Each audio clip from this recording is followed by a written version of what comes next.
청소년 관련 법률과 시설 및 위원회인데 우리가 이제 법률에 보면 많은 시설들이 있고 그 다음에 위원회들이 있습니다.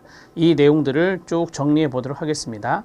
첫 번째는 청소년 관련 법률과 시설에 대한 내용을 쭉 정리해 놨고 그 다음에 두 번째로는 청소년 관련 법률과 위원회에 대한 부분들이 정리되어 있습니다. 이 내용들을 말씀드릴 건데 자, 여러분들은 구술시험입니다. 그래서 여기 있는 개념을 다 외울 수는 없죠. 당연한 거 아니겠습니까? 대신 여기를 공부할 때 이런 식으로 공부하시면 됩니다. 청소년 활동진흥법이란 게 있어요. 거기 안에는 청소년 활동시설 중에 수련시설과 이용시설이 있다. 그리고 그 수련시설에는 어떠한 것들이 있다. 이런 식으로 큰 틀에서 정리하시면 됩니다. 물론 암기가 필요하겠죠. 청소년 복지지원법에는 청소년 복지시설이 명시되어 있습니다. 청소년 복지시설은 4가지가 있는데 그것도 어떤 시설들이 있다. 이런 식으로 말씀하실 준비를 하시면 되는 겁니다. 자, 그리고 이 쉼터가 나오는데요. 이 쉼터의 경우는 뭐 우리가 이제 몇 개소가 있느냐 이런 것들도 좀 숫자인데 외우실 필요는 있습니다. 여러분들이 이제 면접에 나왔던 족보들을 보면 이러한 쉼터에 뭐 예를 들어서 일시 쉼터가 있고 단기 쉼터가 있고 중장기 쉼터가 있는데 지금 현재 몇 개소가 있는 것으로 알고 있습니다. 이런 식으로 말씀하시는 것이 필요하죠. 자, 몇 개소가 있는지 그거는 숫자이기 때문에 숫자는 외워주시는 게 좋겠습니다. 자, 그 다음에 위원회가 있습니다. 위원회는 우리가 조금 좀 굵직굵직한 위원회들이 있어요. 청소년 정책에 대한 심의 이러한 것들과 연관성이 있는 것은 당연히 청소년 정책위원회라고 말할 수 있겠죠. 정책위원회에 대한 부분도 좀 알아놓으실 필요는 있고요. 그 다음에 청소년활동진흥법에 보면 중요한 위원회가 하나 있습니다. 그게 바로 이제 수련시설 안에 설치해야 되는 운영위원회가 있습니다. 청소년 운영위원회도 알아두실 필요는 있습니다. 자, 이해되셨죠? 그 다음에 청소년 보호법에는 청소년 보호위원회가 있고요. 이러한 것들이 이제 큰 틀에서 각 법률에서 가장 좀 중요한 위원회다라고 판단되면은 그 위원회에 관심을 좀 갖고 공부를 하시면 되겠습니다. 자, 방법을 좀 가르쳐 드렸어요. 이렇게 해서 구술시험 대비하시면 되겠습니다. 자, 보겠습니다. 청소년활동진흥법에 보면 청소년활동시설의 종류가 있습니다. 자, 크게 보면 수련시설이 있죠. 그 다음에 넘기면 이용시설이 나옵니다. 이렇게 해서 수련시설이 아닌 시설이면 이용시설이다. 이렇게 말할 수 있겠습니다. 자, 그러면 동그라미 6번까지 있는 걸로 봐서는 여러분들은 6가지를 그렇습니다. 외우셔야 합니다. 청소년 수련시설의 종류는 청소년활동진흥법상 6가지가 있는데 청소년 수련관, 청소년 수련원, 청소년 특화시설, 그 다음에 청소년 문화의 집, 유스 호스텔, 야영장 이렇게 해서 있다. 이런 식으로 이야기하실 수 있으면 되는 겁니다. 자, 청소년 수련관이 있습니다. 청소년 수련원이 있고요. 이 두 가지의 차이점은 무엇일까요? 여기 보면 숙박 기능을 갖춘 생활관이 있고 없고의 차이입니다. 숙박 기능을 갖춘 생활관이 있으면 수련원이 되고 그것이 아니면 수련관이 됩니다.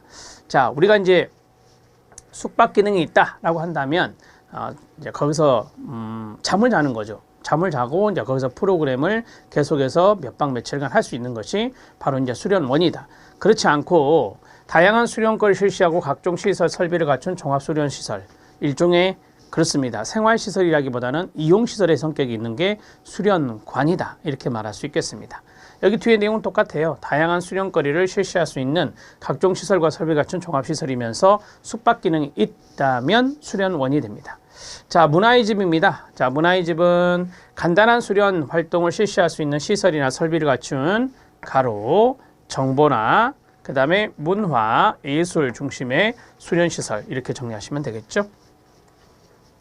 자, 문화의 집이잖아요. 그래서 문화, 예술, 정보 이러한 중심의 수련시설이 문화의 집이 되겠습니다. 자, 그 다음에 청소년 특화시설이 있습니다. 특화시설은 직업체험부터 직업체험, 우리가 이제 좀 특화되었다라고 이야기할 때는 이런 것들이 여기에 들어갈 수 있겠죠. 특정 목적입니다. 그래서 직업체험의 목적이나 문화예술의 목적이나 과학정보의 목적이나 환경 등의 목적, 이러한 것들의 청소년 활동을 전문적으로 실시할 수 있는 시설과 설비를 갖췄다면 우리가 이제 특화시설이다 말할 수 있습니다. 청소년 미디어 센터라든지 청소년 문화 교류 센터라든지 청소년 직업체험센터라든지 청소년 성문화센터 이런 것들이 바로 특화시설의 종류라고 말할 수 있겠습니다. 조금 여기에 관심을 갖고 보셔야 됩니다. 청소년 특화시설에 어떤 것들이 있습니까? 라고 면접위원이 물어볼 수 있거든요. 그러면 생각나는 대로 미디어 센터나 문화교류센터나 뒤에 이제 다 센터로 끝나죠. 직업체험센터나 그 다음에 성문화센터 이런 것들이 있는 것으로 알고 있습니다. 자, 야영장입니다. 야영에 적합한 시설 설비를 갖추고 수련거리, 야영 편의를 제공하는 수련시설을 야영장이라고 하죠. 자, 그 다음에 이제 유스호스텔이 있습니다. 유스호스텔은 많이 들어보셨을 거고, 자, 숙박, 체류에 적합한 시설 설비와 부대 편익 시설을 갖추고요. 숙식 편의 제공하죠. 여행 청소년의 활동 지원 등을 주된 기능하는 것이 바로 유스호스텔이다. 야영장하고 좀 다르죠. 야영장과 유스호스텔은 좀 다르다라고 보시면 되고, 여행 청소년의 어떤 편의 제공하고 활동 지원 이런 것들을 위한 것이 유스호스텔이다. 이렇게 보시면 되겠습니다. 자, 여러분 실력 따지게 보면 청소년 수련 활동의 구성 요소가 있습니다. 여러분들이 이제 수련 활동과 연관된 활동을 많이 하실 거예요. 이제 청소년 지도하시면서. 자, 수련거리나 수련 터전이나 청소년 지도자, 청소년 단체, 수련 활동 동기부여와 참여 시간 이런 것들이 수련 활동의 구성 요소라고 합니다. 간단하게 좀 팁으로 알아놓으시면 되고, 우리가 수련 프로그램 이런 것들을 수련거리다 이렇게 말을 하고, 수련할 수 있는 어떤 공간적인 측면이 바로 어떤 터전이 되겠습니다. 그 다음에 지도자는 아시죠? 청소년 지도자는 청소년 지도사도 지도자에 들어가고 상담사도 지도자에 들어갑니다. 청소년 활동에 정수하는 그러한 분들이 다 청소년 지도자에 포함된다. 이렇게 생각할 수 있습니다. 청소년 수련 활동할 때 청소년 단체도 빠질 수는 없어요. 청소년 단체라든지 수련 활동에 대한 동기부여, 그 다음에 수련 활동에 대한 참여 시간 이런 것들이 다 구성 요소다. 이렇게 간단하게 알아놓고 대비하시면 되겠습니다. 자, 이제 이용시설 보겠습니다. 이용시설은 수련시설이 아닌 시설로서 그 설치 목적의 범위에서 청소년 활동의 실시와 청소년의 건전한 이용 등에 제공하는 시설이 되겠습니다. 자, 청소년이 이용할 수 있는 시설들, 문화시설이나 과학관이나 체육시설이나 평생교육시설이나 자연휴양림이나 수목원이나 사회복지관이나 시민회관이나 공원 등이 말 그대로 청소년이 이용할 수 있는 시설이다. 이렇게 보시면 되겠습니다. 자, 이용시설까지 말씀을 드렸고, 그 다음 들어가기 전에 실력 따지기를 잠깐 보시면 청소년 활동 진흥법상 생활지도가 있습니다. 뭐 이런 것들은 여러분들이 아마 필기시험에서 좀 만날 수 있는 건데, 면접에서는 뭐 좀 이렇게 참고적으로 보시면 될 것 같아요. 특별한 경우를 제외하고는 23시, 밤 11시죠. 23시 이전에 취침하도록 해야 하며, 취침 시간 후에는 취침을 방해하는 행위가 없도록 해야 합니다. 자, 청소년의 남녀 혼숙은 금하고요. 미성년자에 대해서는 음주, 흡연 행위를 금해야 되며, 성인이라 하더라도 흡연은 정해진 장소에서 하도록 하며, 음주 등으로 인하여 해당 수련시설을 이용하는 이 청소년 지도에 지장을 초래하지 않도록 해야 합니다. 음주자 등 시설 운영에 지장을 초래할 우려가 있는 사람의 출입을 금지시켜야 하고요. 집단 급식소 등은 청소년들의 자립정신의 배양을 위해서 자급식 운영을 원칙으로 합니다. 자, 청소년에게 정신적, 신체적 폭행이나 이와 유사한 행위를 해서는 안 되고요.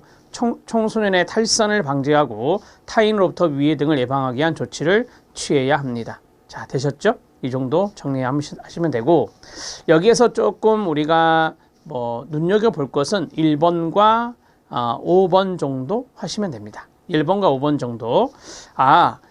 23시 전에 취침을 하는 것이구나 라고 기억해 놓으시고요. 그 다음에 집단 급식을 할 때는 자급식, 우리가 이제 스스로 그 급식을 할 때 남에 의해서 이렇게 차려진 것이 아니라 자신이 자급식 운영을 통해서 이제 급식이 이루어진다라고 보시면 되겠습니다. 자, 보겠습니다. 청소년 복지 지원법상 청소년 복지 시설의 종류입니다. 저는 이렇게 외웁니다. 차, 치, 회, 쉼 이렇게 외웁니다. 자, 청소년 복지 시설은 4가지다. 차취, 쉼. 청소년 자립지원관, 청소년 치료재활센터, 청소년 회복지원시설, 청소년 쉼터 이렇게 해서 4가지가 있습니다. 첫 번째, 청소년 쉼터, 두 번째 청소년 자립지원관, 세 번째 청소년 치료재활센터, 청소년 회복지원시설 이렇게 해서 자치회심 이렇게 외우시면 됩니다. 자, 죄송합니다. 여기가 안 고쳐져 있네요. 가정박 청소년으로 바뀌었죠. 가정박 청소년, 가정박 청소년. 교재는 그렇게 되어 있습니다. 가정박 청소년에 대하여 가정학교 사회로 복귀하여 생활할 수 있도록 일정 기간 보호하면서 상담도 하고 주거도 하고 학업도 하고 자립 등을 지원하는 시설이 가정박 청소년을 위한 쉼터입니다. 제 생각에는 이거 개념 정도는 알아두셔야 될 것 같습니다. 쉼터는 좀 잘 나오거든요. 그래서 쉼터는 좀 알아놓으시고요. 뭐 크게 이것을 세 꼭지로 나누면 가정박 청소년에 대해서 가정학교 사회로 복귀하여 생활할 수 있도록 여기까지가 한 꼭지가 되겠습니다. 자, 그 다음에 일정 기간 보호하는 거구나. 두 번째가 되겠죠. 일시 쉼터, 단기 쉼터, 중장기 쉼터가 있어요. 뒤에 나올 거예요. 그 다음에 상담, 주거, 학업, 자립 등을 지원하는 것이 세 번째 꼭지가 되겠습니다. 이렇게 해서 정리할 수 있습니다. 자, 일시, 그 다음에 단기, 그 다음에 중장기 쉼터가 있다. 이렇게 정리하시고, 자, 그 다음에 청소년 자립지원관입니다. 여기 보면 맨 끝에 자립하여 지원하는 시설, 그래서 자립지원관이라 하는데 이 개념은 참고하셔도 되겠습니다. 자, 일정 기간 청소년 쉼터에 지원을 받았는데도 가정이나 학교나 사회로 복귀하여 생활할 수 없는 청소년에게 자립하여 생활할 수 있는 능력과 여건을 갖추도록 지원하는 것을 자립지원관이라고 합니다. 자, 그 다음에 세 번째는 치료재활센터입니다. 자, 치료재활센터. 치료재활센터는 여기에 보시면 아시겠지만 학습 정서행동상의 장애가 있는 청소년을 대상으로 하는 거예요. 치료재활이니까. 그 다음에 치료, 교육, 재활을 종합적으로 지원하는 것이 치료재활센터다. 이렇게 보시면 됩니다. 학습 정서, 행동상의 장애를 가진 청소년을 대상으로 정상적인 성장과 생활할 수 있도록 해당 청소년에게 적합한 치료, 교육, 재활을 종합적으로 지원하는 거주형 시설을 치료재활센터라고 말을 합니다. 자, 여러분들 거기 뭐 중장기 센터 이거 쭉 나오는데 이거는 제가 다 보고 할게요. 자, 회복지원시설은 이 소년법입니다. 소년법에 보호처분이 1호 처분에서 10호 처분까지 있는데, 자, 감호 위탁 처분을 받은 청소년에 대해서 이제 보호자를 대신해서 그 청소년을 보호할 수 있는 자가 상담, 주거, 학업, 자립 등의 서비스를 제공한다라고 보시면 됩니다. 그러니까 회복지원시설의 주된 대상자는 감호 위탁 처분을 받은 청소년이 대상자가 된다. 이렇게 생각하시면 됩니다. 감호 위탁 처분을 받은 청소년에게 이제 보호자를 대신해서 보호할 수 있는 사람이 상담, 주거, 학업, 자립 이러한 서비스를 제공하는 시설이 회복지원시설입니다. 자, 이제 교재를 보시면 쉼터 아래에 중장기 쉼터가 있습니다. 이 중장기 쉼터는 아시죠? 뭐 필기시험에도 좀 나오고 그래요. 자, 청소년을 사회 유해 환경으로부터 보호하고 쉬게 해주며 숙식을 제공하고 의료 지원은 물론 각종 상담, 교육, 훈련 프로그램을 통한 서비스를 제공해 자립할 수 있는 기반을 조성해 줌으로써 사회 속에서 각자의 삶으로 되돌려 보내기 위한 청소년 시설을 중장기 쉼터라고 합니다. 당연히 가정박 청소년이 대상이 되고요. 3년간 보호하고 1년이 연장됩니다. 3년 보호, 1년 연장. 그래서 중장기다. 이렇게 말할 수 있겠습니다. 자, 청소년 치료재활센터 보면 청소년 복지시설의 운영 현황이 있습니다. 2022년 기준으로 제가 넣어드렸는데요. 자, 거기에 보시면 몇 개소가 나와 있어요. 자, 일시쉼터, 청소년 쉼터가 세 가지인데 일시쉼터는 주요 기능이 거리 상담이나 가출 예방이나 일시보호, 단기쉼터 연계 등을 해줍니다. 입소 기간은 7일 이내고요. 그 다음에 단기쉼터는 신속한 가정복귀나 유관시설 연계를 주된 기능으로 합니다. 자, 입소 기간은 3개월 이내입니다. 2배 연장 가능하고요.